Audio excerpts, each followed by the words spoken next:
Okay, all we got today was a dusting.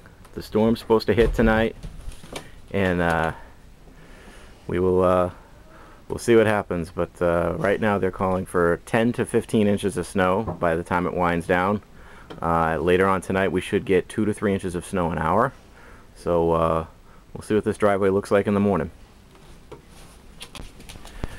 Alright, it is it's about 10:20 and the snow just started. It's probably a little too dark for you to see anything. Let's see if we can get over here. You can see that within 15 minutes it's snowing pretty good, and it's already starting to accumulate on the ground.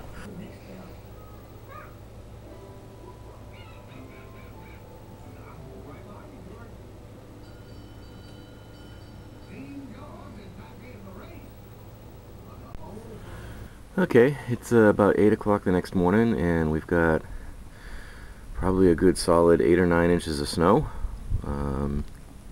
It's still snowing really hard. It's supposed to, I just looked at the radar, and it's supposed to shut down probably another 2 or 3 hours, but until then we got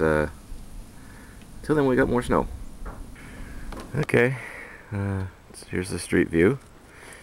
The plow came by about 5 minutes ago, so gave me a nice 1.5-foot wall of snow to shovel through. Just going out and stepping in it, it's definitely over my boots. So I'd say we've got at least probably a good 9 inches, 10 inches, and it's still coming down really good. So